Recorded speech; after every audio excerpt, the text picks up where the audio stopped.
শেখ হাসিনার একটা বক্তব্য আপনারা সম্প্রতি শুনেছেন সবাই, যে তিনি দেশে আসবেন, আসার পুরো প্রস্তুতি তাদের হচ্ছে। এর মধ্যে তার আশপাশের যেসব নেতারা আছে, জাহাঙ্গীর কবির নানক, তারপরে আরও বেশ কয়েকজনের ফেসবুক পেজে তারা পোস্ট করেছে যে তারা আসার প্রস্তুতি নিচ্ছে।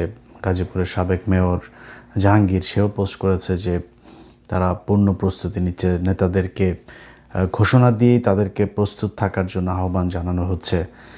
বাংলাদেশে থাকা বেশ কিছু সাংবাদিকও তারাও এই একই ধরনের কথা বলছে, আসবে 6 মাসের মধ্যে, আসবে না। গোলাম ময়লা রনি সে নিজেই করেছে, শেখ হাসিনা আসবে, তবে 6 মাসের মধ্যে না, 6 মাসের পরে আর কি আসছে।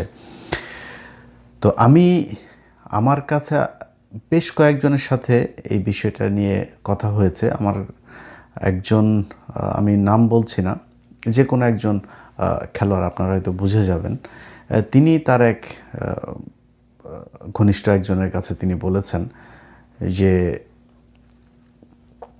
হঠাৎ করে তিনি আওয়ামী লীগের প্রতি এত প্রকাশ্যে আওয়ামী লীগের কথা বলছেন কেন, যে তিনি আওয়ামী লীগ করেন। আপনারা জানেন যে কে বলেছেন।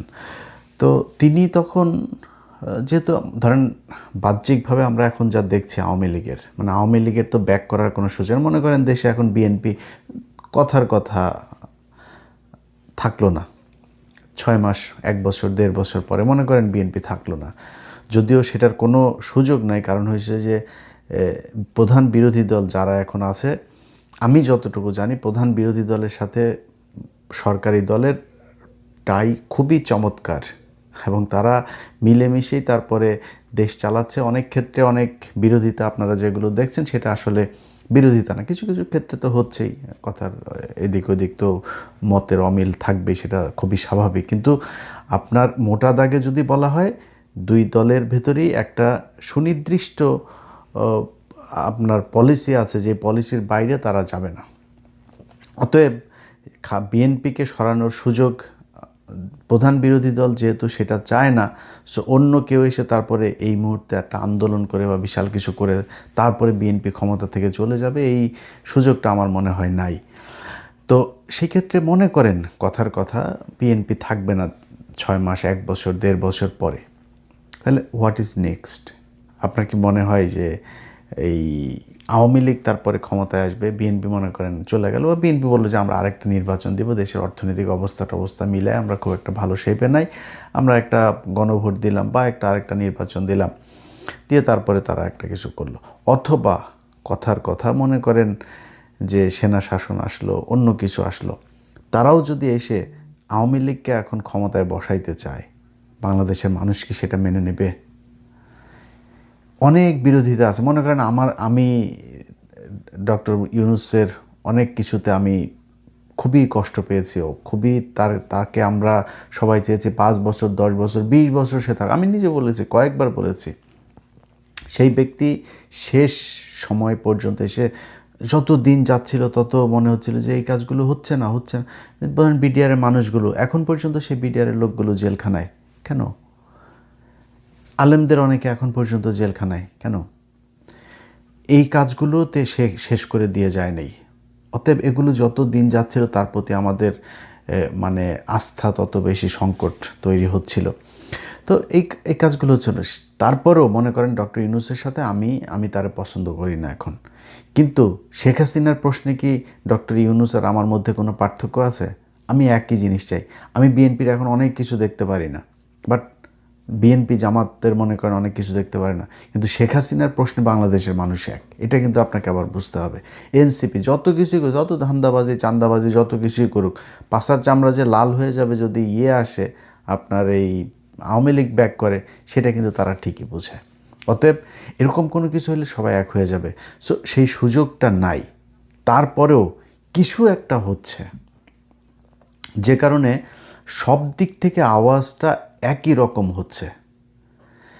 আপনারা শেখ হাসিনার যে বক্তব্য শুনেছেন, তার নেতাদের ফেসবুকে যে পোস্ট, তারপরে বাংলাদেশের কিছু সাংবাদিক, যে যারা কথিত নিরপেক্ষ সাংবাদিক হয়েছে এখন, অনেক নীতির কথা, জেলখানা থেকে যেই সাংবাদিকরা এই দেশের অনেক আকাম কুকামের সাথে এই হাসিনার 3 তারিখ 4 তারিখেও যারা কিনা ছাত্রদেরকে নিধন করার জন্য যারা শেখ হাসিনাকে কুপরামর্শ দিয়েছে, তাদেরকে বাঁচানোর জন্য এখন এই সাংবাদিক প্রতিনিধি যাচ্ছে তারেক রহমানের সাথে দেখা করতে, এবং হয়তো তাদের ব্যাপারে মনে হয় তারেক রহমান নমনীয় হয়ে কিছু একটা করেও দিতে পারেন, এটা অবিশ্বাস করার কোনো কিছু নেই। অন্যদিকে যারা বিচারক আছেন বা অ্যাটর্নি জেনারেল সহ আরও এই সরকারের যত চেয়ারগুলো আছে এই আইন মন্ত্রণালয়টা দেখার বা জামিন টামিনগুলো দেখার, এরা তো এদের মতো মানে এটা নিজের মারেও বেচা দিতে পারবে। বাংলাদেশের যে বিচারক, এরকম অনেক বিচারক আছে, অনেক ভালো মানুষ, তাদেরকে সম্মান জানাই, বাট এই দেশে অনেক বিচারক আছে ওর মারেও বেচা দিতে পারবে। এরা মানুষের জীবন নিয়ে খেলা করে। এই যে আজকে এই যে রাইসা নাকি একটা মেয়ের ব্যাপারে শুনছেন না, আমি এটা নিয়ে খুব বড় কিছু মনে করি না, এটা খুব স্বাভাবিক। এই মেয়েটা দেখতে একটু কিউট, একটু ভাল লাগছে দেখতে, সুন্দরী একটা মেয়ে, এটার কারণে অনেকের অনেক মায়া লাগছে। ভাই বাংলাদেশের প্রতিদিন এরকম মারা যাচ্ছে, রেপ টেপ এরকম প্রতিদিনই এগুলো চলছে। এখন এর প্রতি আমরা আলাদা একটা ভালোবাসা দেখাচ্ছি, এই ভালোবাসা আবার বেশি দিন থাকবে না। যেই দেশের মানুষরে কি একটা বের হয়েছে না, ওই যে রাগ করলা না কি একটা, এইটা দিয়ে যে দেশের মানুষরে ব্যস্ত রাখা যায়, এবং মানে কি একটা কথা বললো রাগ করলা, এটা সারা দেশে সবাই এটা নিয়ে পাগল। আরে এটা কি হইলো, ওটা কি মানে এটা নিয়ে বলার এত আলোচনা করার কি হলো? এদেশের মানুষ এত বড় হালা, মানে কি বলবো, এটার আর কোনো সংজ্ঞায় আপনি সংজ্ঞায়িত করতে পারবেন না এই দেশের মানুষের নীতি নৈতিকতা বিবেক বোধ এগুলোকে। এরা এখন রাগ কল্লা নিয়ে পড়ে আছে সবাই। এরকম এই রাইসার মতো এরকম ঘটনা বাংলাদেশে বহু ঘটেছে, এই নিকট অতীতেও ঘটেছে। মাঝখানে ইউনূস সরকারের সময়ও ঘটনা ঘটলো না, 90 দিনের মধ্যে ইউনূস বিচার করে দেওয়া যাবে, এই আসিফ নজরুল বলেছে, আসিফ নজরুল বিচার করে দিয়ে গিয়েছে। এই দেশের আদালতের ভেতরে বসে বিচারকরা ঘুষ খায়, সেই দেশে কোনো কিছু হবে না। এই ঘটনাগুলো আপনি 3 দিনে করেন, 4 দিনে করেন, 10 দিনে করেন, 20 দিনে করেন বিচার, ভাই বিচার আপনি করেন, যা যা দরকার বিচার প্রক্রিয়া শেষ করতে সব করেন, কিন্তু বিচার যেটা সেটাই হইতে হবে, এটা এই দেশে হয় না। বিশ্বাস করেন, আমার আল্লাহ আমাকে মেয়ে দেন নাই, বাট আমার খুব শখ, মেয়ের খুব শখ। আমার শেষ ছেলেটা যখন আমার মানে 4 মাস না 5 মাস পরে ডাক্তার যখন বলল আমার ওয়াইফকে যে ছেলে হবে, তখন আমি রুম থেকে বের হয়ে গিয়েছিলাম। আমি ওদিন সারাদিন আমার ওয়াইফের সাথে কথা বলি নাই, মানে আমি চেয়েছিলাম যে আল্লাহ একটা মেয়ে দিক। এখন চাই না, একদম সত্যি কথা চাই না। চারিদিকের এই অবস্থা দেখে এখন আমি আর চাই না আল্লাহ যেন মেয়ে না দেন।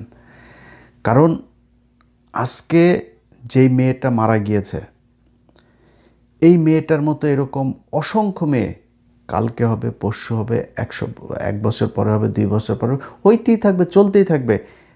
বিচার আজকে আপনি যেটা নিয়ে আলোচনায় আছেন, এটার বিচার মানে শেষ প্রক্রিয়া পর্যন্ত আমরা এই আলোচনায় থাকি না, এটা খোঁজও রাখি না। এর আগের ঘটনাটা দেখেন, এই রাইসার আগের ঘটনা যেটা ছিল সেটার খোঁজ আমরা রাখি, এর খোঁজও আমরা রাখবো না। 2 দিন পরে থাকবে না এটার খোঁজ, আরেকটা ঘটনা ঘটবে, সেই ঘটনায় আমরা হারায় যাব এটা নিয়ে ওইদিকে। আরে ভাই, আওয়ামী লীগের লোকজন যারা কিনা জুলাই আগস্টে এতগুলো মানুষকে মারল, সেই মানুষগুলোরে আমরা এখন সব নাকি পত্রিকায় নিউজ হয়, কাকে নাকি কে নাকি কি ব্রেন টিউমারে মারা গিয়েছে, তাকে জুলাই যোদ্ধা হিসাবে শহীদ হিসাবে দেখানো হয়েছে, ওইটাই খালি খবর। এই দেশে 1400 মানুষ মারে নাই এরা জুলাই আগস্টে, সব মিথ্যা কথা। আমরা এই যে যা দেখেছিলাম একদম সরাসরি বন্দুক টন্দুক নিয়ে যা করছে, পুলিশ নিজে বলছে একটারে মারলে আরেকটা সরে না, সব মিথ্যা কথা। অথচ তারা আলোচনায় নিয়ে এসেছে ওইটা। আওয়ামী লীগের লোকজনরা তারা এখন ধুমায়া সবাই জামিন, টাকা মাল বিচারক পর্যন্ত মাল দিতে পারলে সব ছেড়ে দিচ্ছে। যদি বিচারক নাও দেয়, তার উপরের এক জায়গায় গেলে সেখানে মনে করেন কোনো এক মন্ত্রীরে ধরতে পারলে তারে দিয়ে দিচ্ছে, বিএনপির এক নেতারে ধরতে পারলে তার কাজ হয়ে যাচ্ছে। কোনো বিচার কোনো কিছু এই দেশে নাই। যেই দেশের এজলাসের মধ্যে বৈশা ব্যাগে করে, আমি নিজে দেখেছি, নিজের চোখে দেখেছি। এই 21শে টেলিভিশনের চেয়ারম্যান তিনি যখন জেলখানায় ছিলেন, কত চেষ্টা করা হয়েছে তাকে জামিনের জন্য। জায়গা এইখানে টাকা, ওইখানে টাকা, মাল নেয়, একটাই দেয় আরেকটায় আটকায়, এই করে সেই করে, আজকে না কালকের। নিজের চোখে দেখেছি ব্যাগে করে টাকা দিতে হয়েছে তাদেরকে। বিচারকরা টাকা খায় এইভাবে। যেই দেশের এজলাসের মধ্যে বসে বিচারক টাকা খায়, ওই দেশে আপনি কিসের কোনোটারই পাবেন না, কোনোটারই বিচার পাবেন না। এটা তো নাই, কোনো বিচারই পাবেন না। তো এখন এই আওয়ামী লীগের লোকজনগুলোকে দেদারসে যেইভাবে রে আপনার, ওর নাম কি, চিন্ময় দাসের ছাড়ার জন্য পাগল হয়ে গিয়েছে।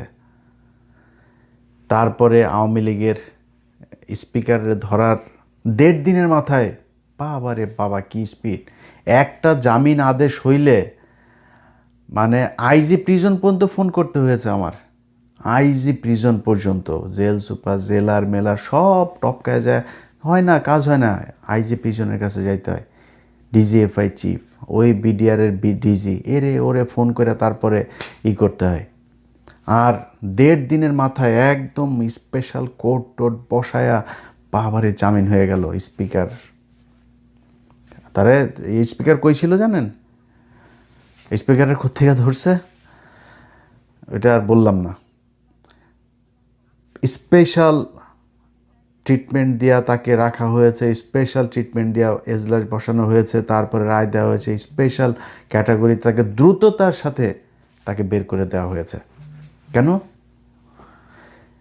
আজকে বিএনপি যদি মনে করে যে 15 বছরের কথা তারা সব ভুলে গিয়েছে, এবং ভুলে যেয়ে তারপরে আওয়ামী লীগকে আবার পুনর্বাসিত করে তারপরে তারা শান্তিতে থাকবে। চিটাগাঙে দেখছেন না কালকে কি ঘটনা ঘটেছে? প্রতিটা তারা এখন ওই যে ইঞ্জিনিয়ার মোশাররফ, আরে শালার বেটা সারা বছর চুরি করেছে, সারাটা জীবন চুরি করেছে, চোরের বাচ্চা একটা। এই চোরের বাচ্চায় বলে ওই এই তারা হাজার হাজার মানুষের দিয়ে আওয়ামী লীগের লোক, সব তো আওয়ামী লীগের লোক বাইরে, ওই দিনের ওই জানাজাতেই দেখা গিয়েছে হাজার হাজার মানুষ, তারা এসে আবার সেখানে জয় বাংলা, জয় বঙ্গবন্ধুর মিছিল করে। আওয়ামী লীগের কার্যক্রম নিষিদ্ধ না? তো নিষিদ্ধ হইলেও এখানে টেলিভিশনের সামনেই করা হয় নাই, পত্রিকার ক্যামেরাগুলোর সামনে তারা মিছিল করে নেই, ধরছেন তাদেরকে, বিচার করছেন। আপনারা উল্টা তাদেরকে ছাড়ার জন্য পাগল হয়ে গিয়েছেন আর শান্তিতে দেশ চালাবেন, এত সোজা। এইটার ফলাফল কি হয় আমি জানি না। শেখ হাসিনা কোন তাদের পরিকল্পনা কি চায়, কিভাবে তারা চিন্তা করছে যে তারা দেশে ঢুকবে, তারা আবার ফেরি করবে, জানি না আমি সেটা। কিন্তু আমাকে যদি জিজ্ঞেস করেন, সেই সুযোগটা নাই। বাট বিএনপি যেইভাবে দেদারছে আওয়ামী লীগকে সুযোগ করে দিচ্ছে, কয়েকটা সাংবাদিক মিলে তারপরে এখন এরা প্রতিদিন নানান ধরনের খবর দেখবেন করে, যে খবরগুলো পড়লে আপনার মনে হবে যে এই দেশে জীবনে কোনো দিন মনে হয় এই এই এই আপনার আজকে দেখলাম জেলখানায় দ্বিগুণ তিনগুণ মানুষ বাংলাদেশের জেলখানায় ছিল না কবে।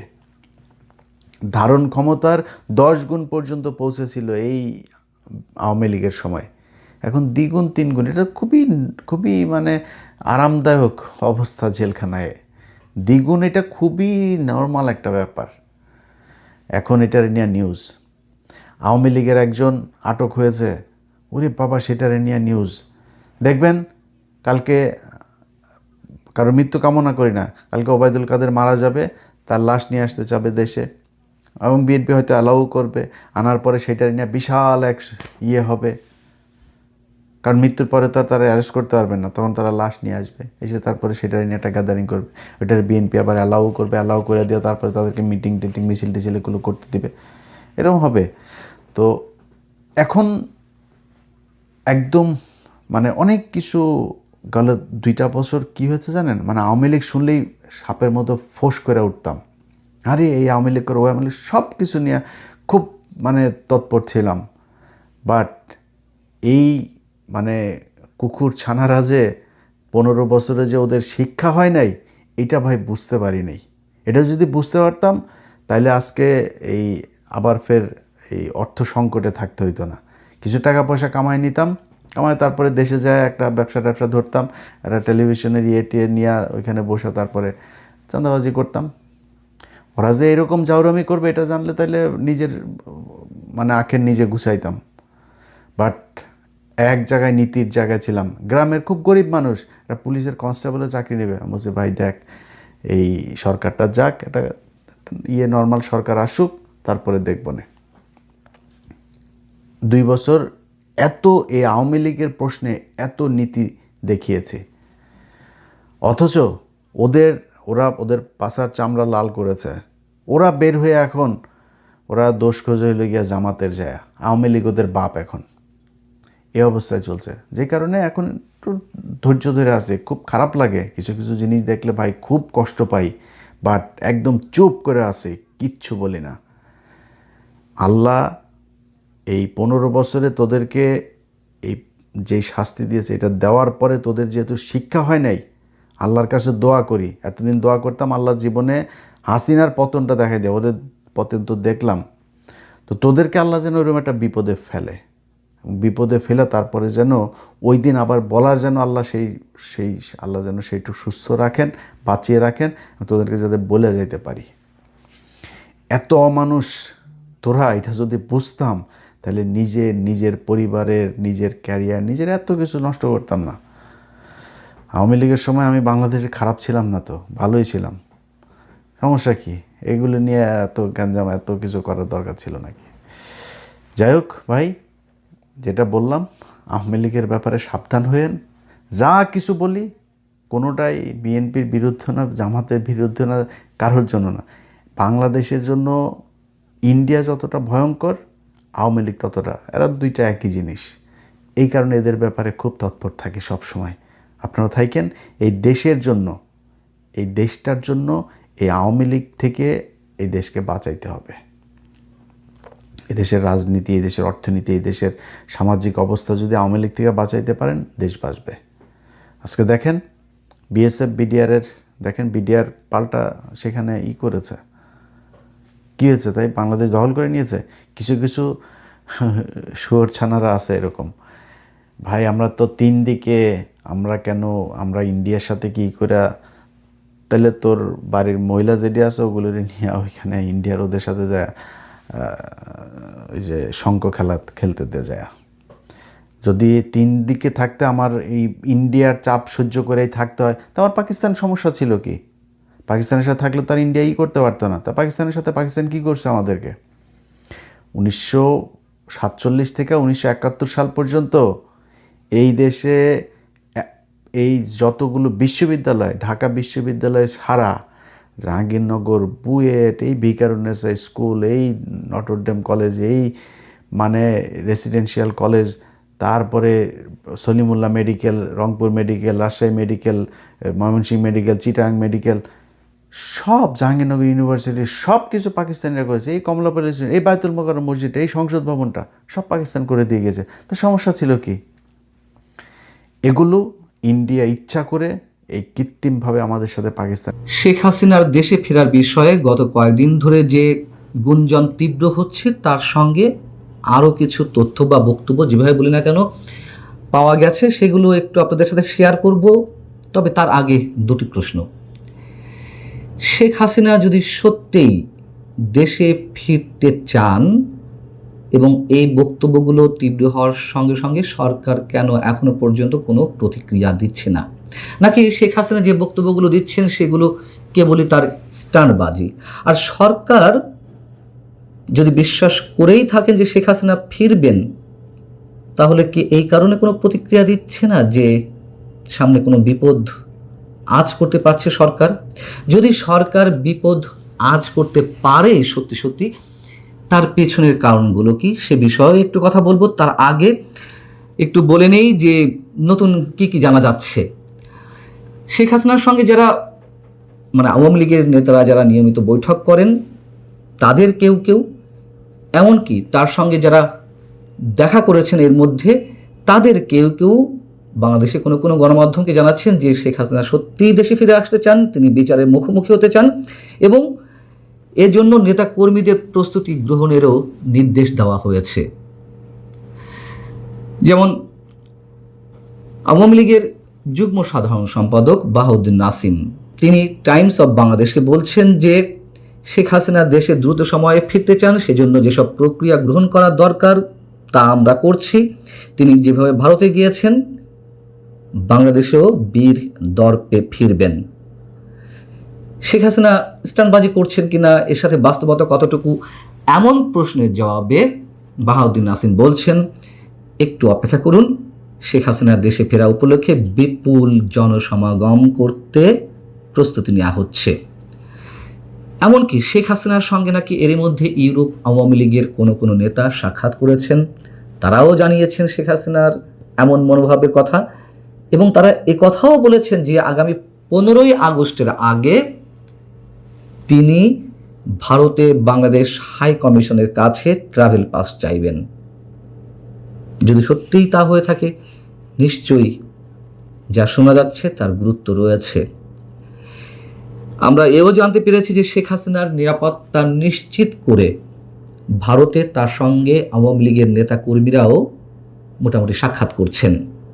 মাঝে তো আমরা জানতাম যে তার সাথে কেউ দেখা সাক্ষাৎ করতে পারছে না।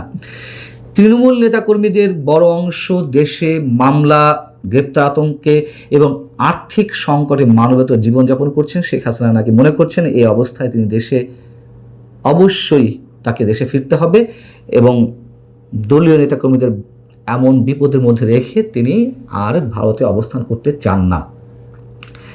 তবে কোনো রাজনৈতিক বিশ্লেষক তাদের সম্বন্ধে আর মন্তব্য করতে চায় না। তাদের কেউ বলছেন যে যা শোনা যাচ্ছে এটি আসলে দলীয় কর্মীদের চাঙ্গা রাখার কৌশল মাত্র। আসলে তিনি বর্তমান প্রেক্ষাপটে দেশে ফিরবেন না। আসলে কি তাই? যে কথা বলছিলাম যে সরকারের পক্ষ থেকে কেন কোনো প্রতিক্রিয়া পাওয়া যাচ্ছে না, অথবা এখনো পর্যন্ত চুপ। গত বৃহস্পতিবার আমাদের স্বরাষ্ট্রমন্ত্রী তার মন্ত্রণালয়ের সভাকক্ষে সাংবাদিকদের সংবাদ সম্মেলনে এমন মন্তব্য করেছেন যে আমরা তো তাকে শেখ হাসিনাকে ফেরত চাই, আইনিভাবে চাই, ভারতের সঙ্গে চুক্তি অনুসারে অনুরোধ করেছি, শেখ হাসিনাকে ফেরত চাই, আমরা চাই তিনি মামলা ফেস করুক। ভালো কথা, কিন্তু প্রশ্ন হচ্ছে শেখ হাসিনা যেহেতু নিজে থেকেই ফেরত আসতে চাইছেন, তাহলে সরকার কেন কোনো ধরনের কোনো বক্তব্য দিবে না? কেন ভারতের আশায় বসে থাকবে? যেহেতু শেখ হাসিনা বলেছেন, বা তার বরাত দিয়ে আওয়ামী লীগ নেতাকর্মীরা বলছেন যে তিনি ট্রাভেল পাসের জন্য আবেদন করবেন 15ই আগস্টের আগে, তাহলে সরকারের তো একটু লুফে নেওয়া উচিত। তিনি স্টান্টবাজি যদি করেনও সেক্ষেত্রেও লুফে নেওয়া উচিত, যদি তিনি সত্যি মন্তব্য করে থাকেন, এবং যদি আমরা ধরে নিতে চাই যে সরকার সত্যি ইন্টারেস্টেড, অবশ্যই আগ্রহী শেখ হাসিনাকে দেশে এনে বিচারের মুখোমুখি করতে, তাহলে সব দিক থেকেই সরকারের তো বিষয়টি লুফে নেওয়া উচিত, এবং তারা বলবে যে হ্যাঁ, আমরা সব ধরনের প্রস্তুতি আমরাও নিচ্ছি, আমরা খুব দ্রুত গতিতে অবশ্যই এই কথা বাংলাদেশের হাই কমিশনকে বলবো যে যেন দ্রুত গতিতে তার ট্রাভেল পাসের ব্যবস্থা করা হয় যদি তিনি আবেদন করে থাকেন। এখন যুক্তির খাতিরে বা তর্কের খাতিরে কেউ প্রশ্ন করতেই পারেন যে সরকার কেন আগ বাড়িয়ে এ ধরনের মন্তব্য করতে চাইবে। এই ধরনের প্রশ্নের উত্তরে আমি যেটি বলতে চাই যে কোনো সাংবাদিকের পক্ষ থেকে প্রশ্ন করা হবে যে আপনাদের প্রতিক্রিয়া কি, আপনারা কি বলতে চান, তার জন্য সরকারের বসে থাকার দরকার নেই। এই জন্য যে বিপদটা আসলে কোথায় একটু খেয়াল করে দেখুন। ডক্টর ইউনূস সরকারের সময় শুরু থেকে একবার নয়, দুবার নয়, আমি অসংখ্যবার বলে এসেছি, ডক্টর ইউনূস সরকারই শেখ হাসিনাকে ফেরাবে না, ফেরাতে চাইবে না। যা কিছু বলা হচ্ছে, করা হচ্ছে, এগুলো কেবল নাটকের অংশ। তার কারণ শেখ হাসিনাকে দেশে ফিরিয়ে আনা হলে সরকারের জন্য বিপদ। তাতে করে তিনি দেশে অবস্থান করলে আওয়ামী লীগ নেতাকর্মীরা যেভাবে চাঙ্গা হবে তা সামাল দেওয়া কঠিন হয়ে পড়বে। ঠিক একইভাবে এই সরকারের সময়ও আমি এই ধরনের মন্তব্য করতে চাই যে বর্তমান সরকারও সম্ভবত শেখ হাসিনা ফিরে আসুক এটা চায় না। যা কিছু বলা হচ্ছে এটি কেবলমাত্র তাদের অবস্থানের জায়গা থেকে বলা হচ্ছে, না বলে কোনো উপায় নেই, তাই বলা হচ্ছে। এখন আওয়ামী লীগ নেতারা যেটি বলছেন যে শেখ হাসিনা কেন এই মুহূর্তে দেশে ফিরে আসতে চাইছেন, এর আগে তো এই ধরনের কোনো মন্তব্য করেননি। তাদের বক্তব্য হচ্ছে ডক্টর ইউনূস সরকারের যে জঙ্গি শাসন ছিল সেক্ষেত্রে শেখ হাসিনা দেশে ফিরে এলে তার জীবনহানির শঙ্কা ছিল, এই কারণেই তো তাকে হেলিকপ্টারে পাঠিয়ে দেওয়া হয়েছিল। এখন যেহেতু একটি নির্বাচিত সরকার, অন্তত তিনি দেশে ফিরে এলে তার জীবনের নিরাপত্তার নিশ্চয়তা অবশ্যই বর্তমান সরকারের পক্ষ থেকে দেওয়া হবে এবং তিনি মামলা ফেস করবেন। পাশাপাশি বর্তমান সরকার এরই মধ্যে গত 3 মাসে যেসব বিতর্কিত কর্মকাণ্ডের সৃষ্টি করেছে সেই সম্পর্কে প্রশ্ন সৃষ্টি করে জনমনের মানসিকতা বা মনোভাব আওয়ামী লীগের পক্ষে নেওয়া সম্ভব হবে। আওয়ামী লীগ আরও বেশি চাঙ্গা হয়ে উঠবে। একেবারে খারাপ মন্তব্য তাদের নয়। এখন শেখ হাসিনা যদি সত্যিই দেশে ফিরে আসেন তাহলে তাকে কোন ধরনের সমস্যার মোকাবেলা করতে হবে অথবা কোন ধরনের পদক্ষেপ মোকাবেলা করে তাকে বাংলাদেশে থাকতে হবে? নিশ্চয়ই তাকে আত্মসমর্পণ করতে হবে। কিন্তু তিনি এলেই কি সাথে সাথে তাকে ফাঁসির দড়িতে ঝুলিয়ে দেওয়া হবে? নিশ্চয়ই না। সম্ভবত যদিও আন্তর্জাতিক অপরাধ ট্রাইব্যুনালের সাবেক চিফ প্রসিকিউটর তাজুল ইসলাম মন্তব্য করেছেন যে শেখ হাসিনা দেশে ফিরলে তাকে প্রথমেই আইসিটি মামলা আত্মসমর্পণ করতে হবে। এরই মধ্যে আপিল করার নির্দিষ্ট সময়সীমা শেষ হয়ে গেছে। তিনি আপিল করতে পারবেন কিনা সে বিষয়ে সুপ্রিম কোর্ট সিদ্ধান্ত দিবে। কিন্তু আমরা গত 3 দিন বা 4 দিন আগে শুনলাম আমাদের প্রধানমন্ত্রীর তথ্য বিষয়ক উপদেষ্টা ডাক্তার জাহিদুর রহমান মন্তব্য করছেন শেখ হাসিনা ফিরে এলে তাকে সব ধরনের সহযোগিতা করা হবে, কোনো ধরনের এক্সট্রা জুডিশিয়াল কিছু ঘটবে না এবং অবশ্য তিনি আপিলের সুযোগ পাবেন। অন্তত হয়েছে তিনি বলেছেন তাকে কিল ঘুষি মারা হয়েছে ইত্যাদি ইত্যাদি নানা রকম অভিযোগ। তবে ভিডিওতে দেখা যায় যে তার উপর উপর্যুপরি ডিম নিক্ষেপ করা হচ্ছে বিভিন্নভাবে। কে এই নাসির উদ্দিন? এই নাসির উদ্দিন হচ্ছেন বাংলাদেশের একজন চার্টার্ড বেয়াদব।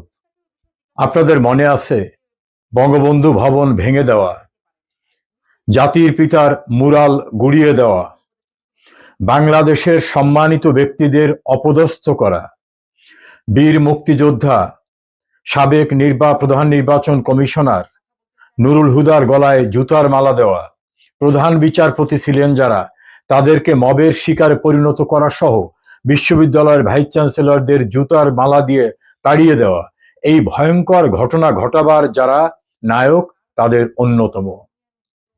তার বেয়াদবি এমন পর্যায়ে পৌঁছে গেছিল যে তিনি কোনো কিছুর ভিতরে সীমাবদ্ধ না।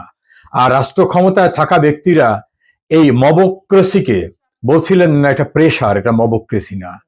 এখন নাসির উদ্দিন পাটোয়ারি বলছেন সেবাস, তাদের নিরাপত্তা চাইছেন। আপনাদের নিশ্চয়ই খেয়াল আছে যে তারা বিভিন্ন জায়গায় যে কি অবস্থার মধ্যে পড়েছিল। নিউ ইয়র্কে আক্তার হোসেন তাদের কি বেইজ্জতি অবস্থার ভিতর পড়েছিল সেই দৃশ্য আপনাদের সবারই জানা। তবে একটু মনে করিয়ে দেই।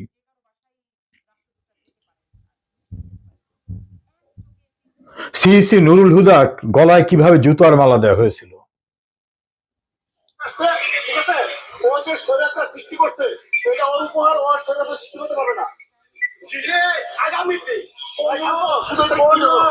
এটা হচ্ছে একজন বীর মুক্তিযোদ্ধা সাবেক প্রধান নির্বাচন কমিশনার, তার গলায় জুতার মালা দেওয়ার দৃশ্যটা।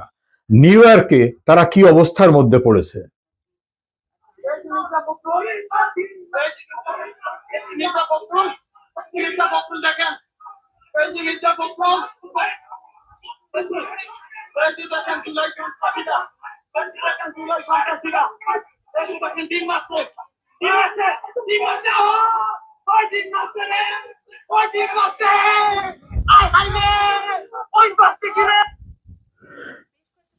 এদের পৃথিবীর যেখানে যাচ্ছে সেখানেই তারা এইভাবে এই পরিস্থিতির মুখোমুখি হচ্ছে। তার অন্যতম কারণটা হচ্ছে বাংলাদেশে তারা যে মবক্রেসি করেছে এবং তাদের আচার আচরণ কথাবার্তা যে ধরন সেটা বেয়াদবির শীর্ষ স্থানে।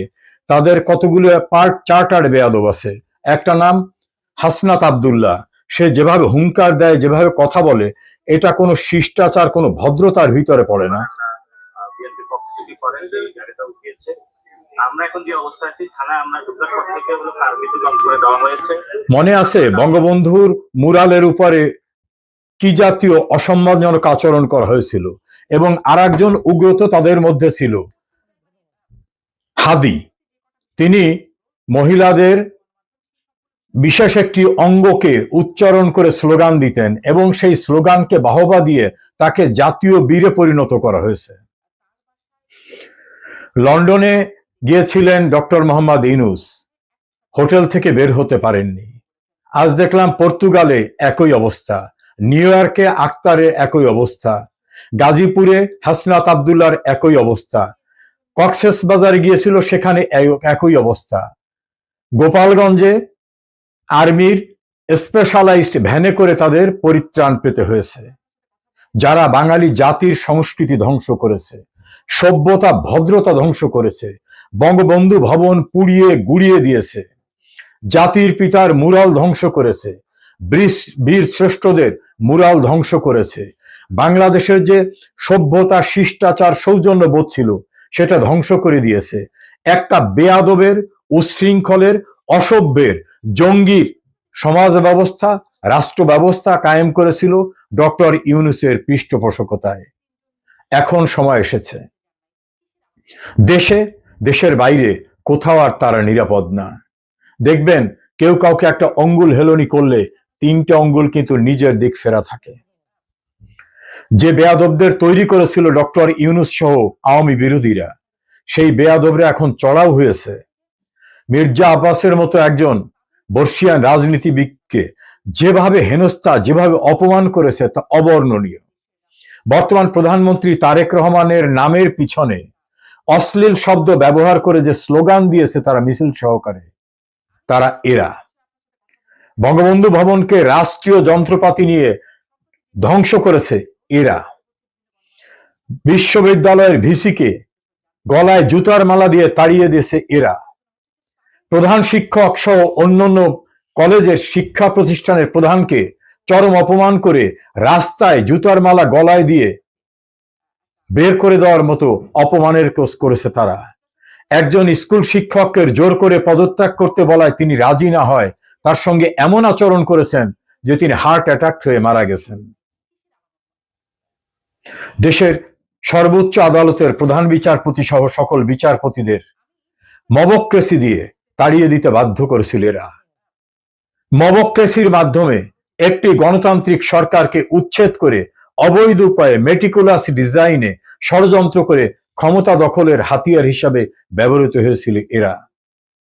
একটি প্রচলিত শব্দ আছে, তোমাকে বধিবে যে গোকুলে বাড়িছে সে। এদেরকে উৎসাহিত করেছে, এদের দল করতে দিয়েছে জামাত ইসলাম এবং এদের পৃষ্ঠপোষকতা দিয়েছে ইউনূস এবং ধারাবাহিকতায় বিএনপি। এখন তারা বিএনপির নেতা, বিএনপির নেত্রী, তাদের পরিবার, তাদের সম্পর্কে যে জাতীয় অশ্লীল অশ্রাব্য ভাষা ব্যবহার করে এটা কোন রকম শিষ্টাচারের মধ্যে পড়ে না। একজন নারীর বিশেষ অঙ্গের নাম উচ্চারণ করে স্লোগান দিয়ে জঘন্যতম অধ্যায় সৃষ্টি করেছে যারা, তাদেরকে জাতীয় বীরে পরিণত করার মতো নিকৃষ্ট মানসিকতার পরিচয় অনেকে দিয়েছে। বঙ্গবন্ধুর বাংলাদেশ এটা ছিল না, শেখ হাসিনার বাংলাদেশ এটা ছিল না। সভ্যতা, শিষ্টাচার, ভদ্রতা, সৌজন্যবোধে পরিপূর্ণ ছিল এই দেশটা। এই বেয়াদব, উচ্ছৃঙ্খল, অসভ্য, ইতর, জঘন্য আচরণ করা ব্যক্তিদের যারা তৈরি করেছেন, পৃষ্ঠপোষকতা দিয়েছেন, এখন তারা তাদের উপরে চড়াও হচ্ছে। পৃথিবীর কোথাও নিরাপদ থাকবে না এরা, কারণ এদের অপরাধ এবং পাপের বোঝা এত বেশি হয়ে গেছে যে এদের কোথাও আত্মসাৎ, তহবিল তসরুপ করা, ক্ষমতার অপব্যবহার করার সুনির্দিষ্টভাবে বিশাল বিশাল যে সংবাদ ছাপা হচ্ছে এগুলো কি ভিত্তিহীন? তিনি যে নিজের ক্ষমতার অপব্যবহার করে 666 কোটি টাকার রাষ্ট্রীয় ট্যাক্স, নিজের ট্যাক্স নিজেই মওকুফ করেছেন, এটা কি বৈধ? যা অতীতের ইতিহাসে কোনোদিন হয়নি যে দুর্নীতি দমন কমিশন কখনো কোনো মামলা দায়ের করার পরে প্রত্যাহার করে নেয়নি। ইউনূসের সেই মামলা তিনি ক্ষমতায় আসার পরে প্রত্যাহার করা হয়েছে। দুর্নীতি দমন কমিশন কার্যত সরকার বা রাষ্ট্রেরই তো একটা অংশ। সেই রাষ্ট্রের নির্বাহী প্রধান ছিলেন ইউনূস। সেটা কি বৈধ ছিল? হাইকোর্ট ডিভিশন যেখানে বলেছে তার ট্যাক্স ফাঁকি দেওয়া কোনোভাবে গ্রহণযোগ্য না, তাকে ট্যাক্স দিতে হবে, একটা অংশ তিনি ট্যাক্স দিয়েছেন, সেই মামলা গায়েব হয়ে যাওয়া এটা কি বৈধ হয়েছে? ক্ষমতার অপব্যবহার করে নিজে গ্রামীণ বিশ্ববিদ্যালয়ের অনুমোদন, ডিজিটাল ওয়ালেট, ম্যান পাওয়ার বিজনেসের জন্য লাইসেন্স সহ অন্তত 26টি বিশেষ সুযোগ সুবিধা তিনি গ্রহণ করেছেন। এগুলো কি বৈধ ছিল? নিশ্চয়ই একটাও বৈধ না। তার বিরুদ্ধে যতগুলি আলাপ আলোচনায় শব্দ উচ্চারিত হচ্ছে তাকে বলা হচ্ছে বাংলাদেশের ইতিহাসে এর চেয়ে দুর্নীতিবাজ কেউ আসেনি। কেউ কেউ বলছেন তার চেয়ে বিশ্ব বাটপার কেউ কোনোদিন আসে নাই। কেউ কেউ বলছেন তার চেয়ে নির্লজ্জ দেশের স্বার্থ বিকিয়ে দেওয়ার মতো মানুষ কেউ আর আসেনি। কেউ কেউ বলছেন উনি নিজের স্বার্থ ছাড়া কিছুই বোঝেন না। সমস্বরে সকলে বলছেন উনি বাংলাদেশের স্বার্থ বিদেশিদের কাছে বন্ধক রেখে বাংলাদেশকে গোলামির চুক্তিতে আবদ্ধ করে গেছেন। প্রাজ্ঞ লোকরা বলছেন উনি অসাংবিধানিক ক্ষমতা দখল করে ক্ষমতার চর্চা করেছেন, কারণ দেশের সর্বোচ্চ আইন সংবিধানে প্রধান উপদেষ্টা বা উপদেষ্টা নামিক অথবা অন্তর্বর্তীকালীন সরকার নামে কোনো সরকারের অস্তিত্ব নেই। যে সরকারের অস্তিত্ব সংবিধানে নাই, যেটা আমার সর্বোচ্চ আইনেই নাই, তেমন পদবি ধারণ করে সেই পদবিকে ব্যবহার করে উনি রাষ্ট্রের ক্ষতি করে নিজের যে স্বার্থ সিদ্ধি করেছেন, এটা কি অনিয়ম নয়? ওনার উপদেষ্টারা যেভাবে টাকা আত্মসাৎ করেছে, ক্ষমতার অপব্যবহার করেছে, দুর্নীতি করেছে, জাতীয় দৈনিক সহ ইলেকট্রনিক মিডিয়ায়, অনলাইন পোর্টালে এবং বিভিন্ন বিশ্লেষকদের তথ্য উপাত্তে সব বেরিয়ে আসছে, এগুলো কি অমূলক ছিল?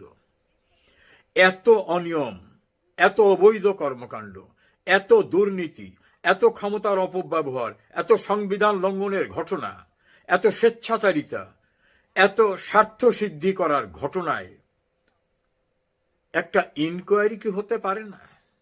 ইনকোয়ারি মানে তো জেল ফাঁসি না। আমাদের সংবিধানের অনুচ্ছেদ 102-এ হাইকোর্ট ডিভিশনের অরিজিনাল জুরিসডিকশন দেওয়া হয়েছে ব্যাপক আকারে, যেটা অপ্রয়োজনীয় তেমন ঘটনায় ইনকোয়ারির আদেশ হয়। ইউনূসের মতো এত বড় একটা দুর্নীতিবাজ, বিচার বিভাগ ধ্বংসকারী, সাংবিধানিক প্রতিষ্ঠান ধ্বংসকারী, রাষ্ট্রের স্বার্থ ধ্বংসকারী, রাষ্ট্রের স্বাধীনতা সার্বভৌমত্ব বিকিয়ে দেওয়া, দুর্নীতি দমন কমিশনকে ক্ষমতার অপব্যবহার করে দুর্নীতির মামলা প্রত্যাহার করতে বাধ্য করা সহ তার যে অপরাধ, সেই অপরাধের ইনকোয়ারি হবে না?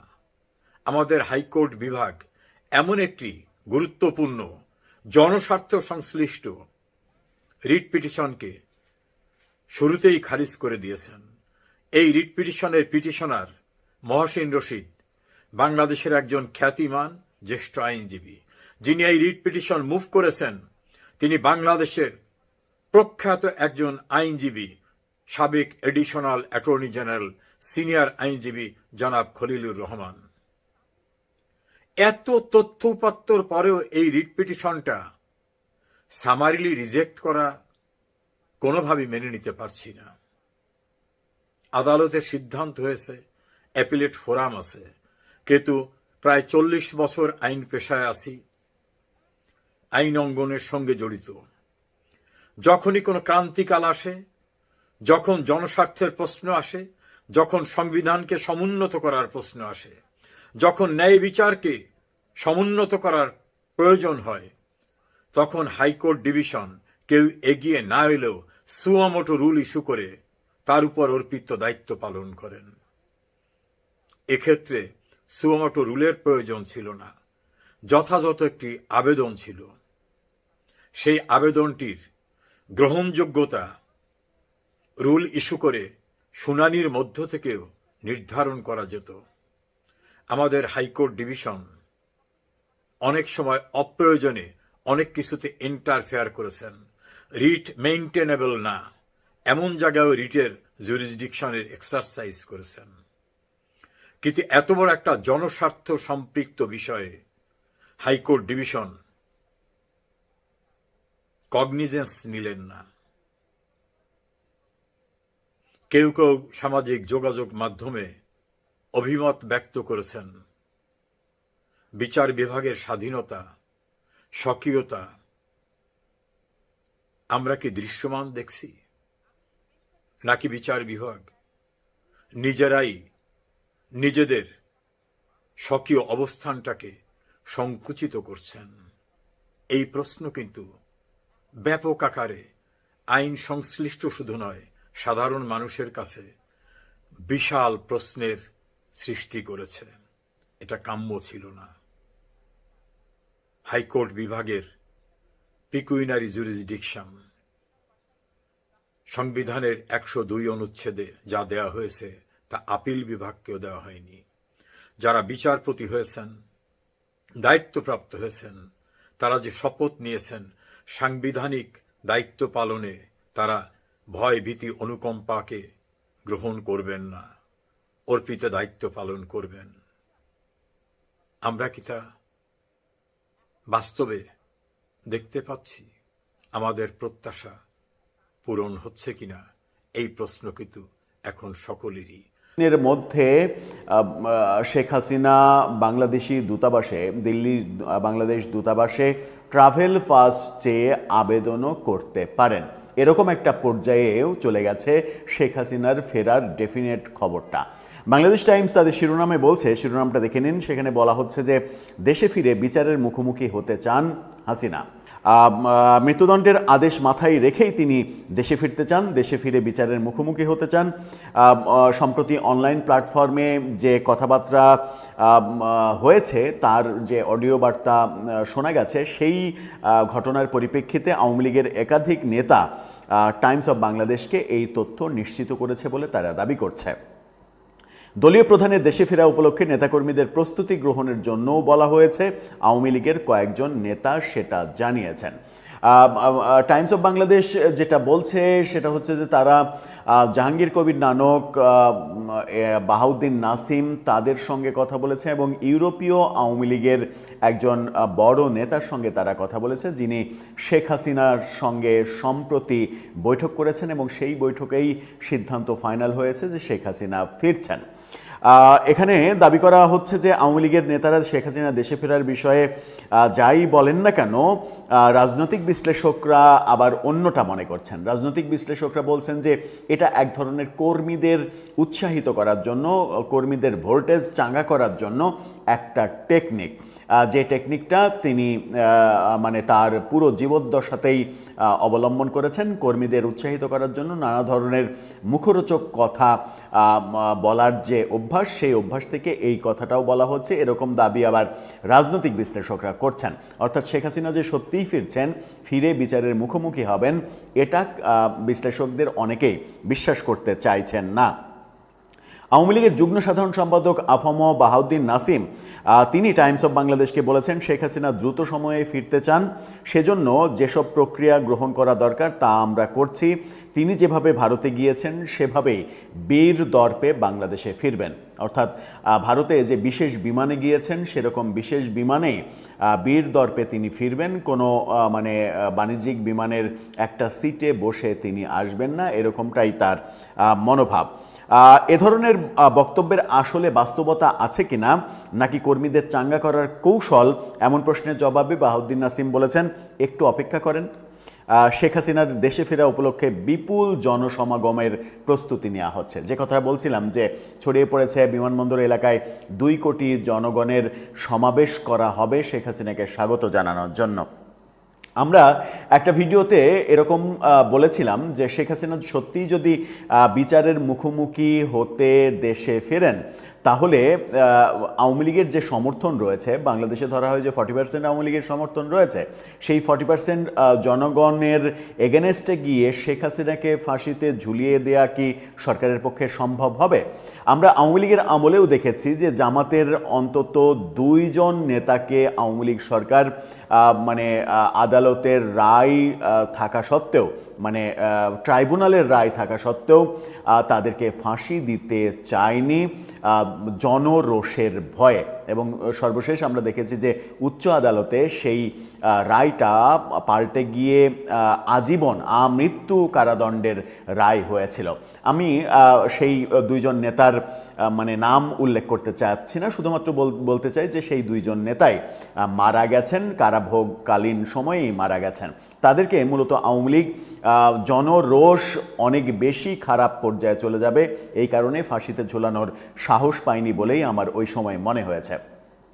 ঠিক তেমনি আওয়ামী লীগের যে বাংলাদেশের মানে জামাতের জনপ্রিয়তা ওই সময় কত, বাংলাদেশে ধরে নেওয়া 2 থেকে 4%, তো 2 থেকে 4% সমর্থক জামাতের থাকার প্রেক্ষিতেও যদি আওয়ামী লীগ সরকার এরকম ভয় পায়, তাহলে আওয়ামী লীগের যখন 40% সমর্থক রয়েছে, ঠিক সেই সময় কোনো সরকার, বাংলাদেশে যে সরকারই থাকুক না কেন, কোনো সরকার শেখ হাসিনাকে ফাঁসিতে ঝুলানোর রিস্ক নেবে কি না, সেই যে জনরোষ শুরু হতে পারে, হবে বলছি না, হতে পারে, সেটা মোকাবেলা করতে তারা পারবে কিনা সেই প্রশ্ন হয়তো উঠবে। সেই প্রশ্ন আমরা উত্থাপন করে বলেছিলাম যে এরকম বাস্তবতায় কি সিদ্ধান্ত নিতে পারে সরকার।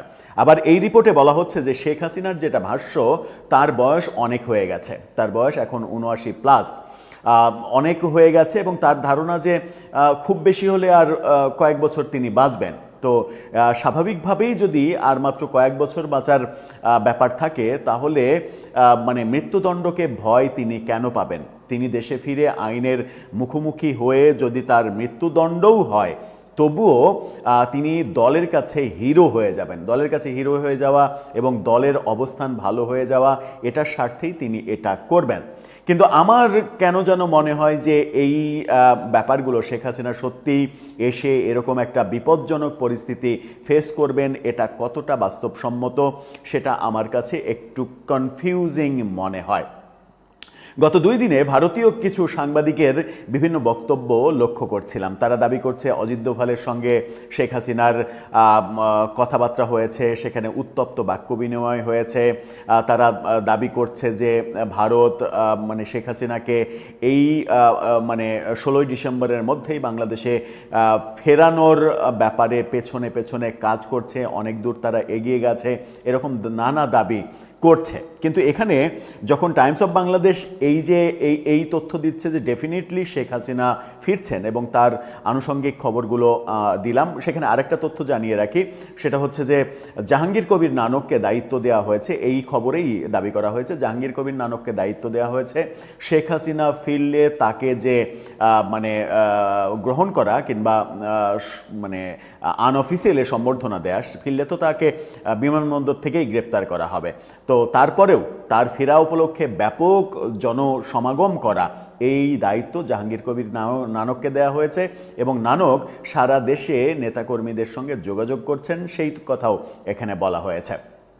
এখন শেখ হাসিনাকে ফেরানোর মানে শেখ হাসিনা ফেরার যে কথা এখানে বলা হচ্ছে, আমার কেন যেন এর পেছনে আরেকটা ভাবনা মাথায় আসে। সেটা হচ্ছে যে ব্যাপারটা কি এরকম হতে পারে যে বিএনপি সরকারের প্রস্তাবনায় ভারত সরকার কনভিন্সড হয়ে গেছেন এবং ভারত চাইছে শেখ হাসিনা আর ভারতে না থাকুক, দেশে ফিরে যাক, এবং ভারত সরকারই শেখ হাসিনাকে বাংলাদেশ সরকারের হাতে তুলে দিতে চায় যেন বাংলাদেশ সরকার তাকে বিচারের মুখোমুখি করতে পারে।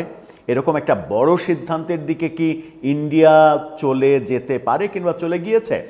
বাংলাদেশ টাইমসের এই খবর, এই নিউজ মানে এই বর্ণনা পড়ে বোঝার চেষ্টা করার পরে আমার মনে হয়েছে যে এরকম কিছুও যদি পেছনে ঘটে থাকে, তাহলেও অবাক হওয়ার কিছু থাকবে না যদি এই খবরটা, শেখ হাসিনার ডেফিনেটলি ফেরার সিদ্ধান্ত, এই খবরটা সত্য হয়।